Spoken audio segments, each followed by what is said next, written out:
Si vous voulez bien regagner vos places, s'il vous plaît. La séance est ouverte. L'ordre du jour appelle les questions au gouvernement. La parole est à monsieur Guillaume Chevrollier. Merci, Monsieur le Président. Ma question s'adresse à Monsieur le Premier ministre. Monsieur le Premier ministre, l'heure est grave. La France gronde. Allez, s'il Oui, vous plaît. la France qui travaille est exaspérée par le matraquage fiscal que vous lui infligez. Depuis juin 2012, ce sont plus de 50 milliards d'impôts supplémentaires, du jamais vu dans l'histoire de notre pays. C'est dans ce contexte de ras-le-bol fiscal généralisé que s'inscrit la contestation sur l'écotaxe. Alors certes, cette mesure date d'il y a 6 ans, et vous l'aviez d'ailleurs votée. Mais ne vous défaussez pas de votre responsabilité. C'est votre frénésie fiscale qui pousse les entreprises et les ménages à bout. Je pense au monde agricole, en particulier au secteur des industries agroalimentaires, dont bon nombre de nos fleurons sont fragilisés du fait de votre politique d'augmentation des charges et de renchérissement du coût du travail. C'est vous, par votre politique fiscale délirante, qui avez condamné l'écotaxe. Alors aujourd'hui, face à la mobilisation de nombreux secteurs de l'économie, dans le Grand Ouest et en Bretagne en particulier, vous avez annoncé la suspension de l'écotaxe pour entamer un dialogue. Mais les Français ne demandent pas une simple suspension de cette mesure. Ils vous demandent solennellement une remise à plat complète de l'écotaxe et de l'ensemble de vos mesures fiscales néfastes. Alors, Monsieur le Premier ministre, de reculade en reculade, l'heure de rendre des comptes aux Français a sonné. Vous avez perdu la confiance des Français. Aujourd'hui, une question se pose.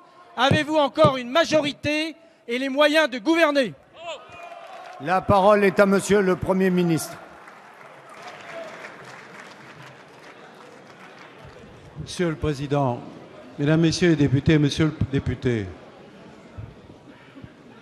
je ne sais pas si vous vous rendez bien compte de ce que vous venez de dire. Moi, j'essaie de traiter les problèmes du pays et ça demande un peu de lucidité et un peu de sincérité. Et l'honneur de la politique, Mesdames, Messieurs les députés, c'est pas toujours de se renier, de se cacher de ce qu'on a, derrière ce qu'on a décidé, c'est d'assumer ce qu'on a décidé. Et l'écotaxe, c'est vous qui l'avez décidé. Alors ayez un peu de courage et de dignité si vous voulez être respecté par les Françaises et les Français. Alors moi, j'assume les décisions de mon gouvernement. Mais j'ai dû faire face à des décisions qui ont été prises en 2009, que vous avez prises. Je ne sais pas si M. Borloo est en séance. Il était ministre à l'époque. Il a pris une décision S'il vous plaît. de mettre en place une écotaxe. Et certains députés ont même la mémoire courte. Je voyais l'autre jour M. Le Fur qui disait « je ne l'ai pas voté ». Il l'a voté, comme tous les députés de la droite à l'époque.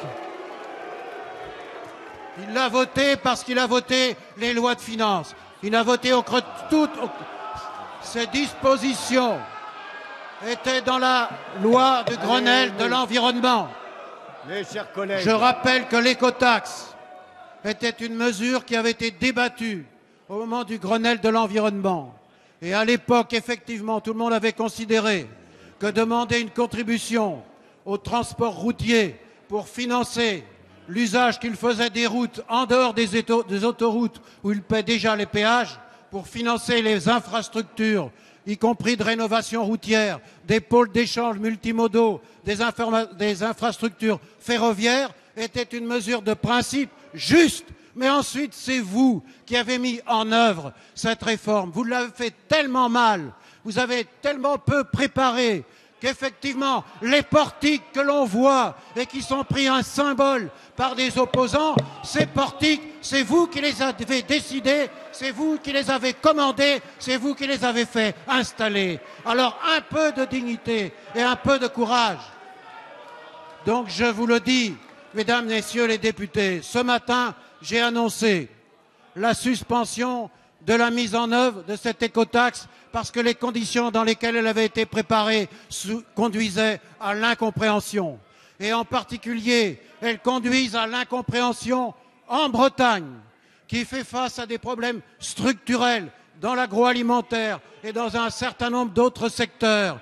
Alors, pour se remettre autour de la table, parce qu'on ne s'en sortira pas sans le dialogue, sans la mobilisation des forces politiques, de l'État, des collectivités territoriales, des forces économiques et sociales, on ne s'en sortira pas sans le dialogue et le partenariat. Alors j'ai fait le geste qui permet de reprendre le dialogue. Alors ce dialogue, je vous le propose aussi, on verra si vous êtes au rendez-vous. En tout cas, ce matin, il y avait des socialistes, des écologistes, il y avait un député UDI qui était présent, mais je vois que l'UMP a préféré boycotter parce que tout simplement, vous n'assumez même pas ce que vous avez décidé.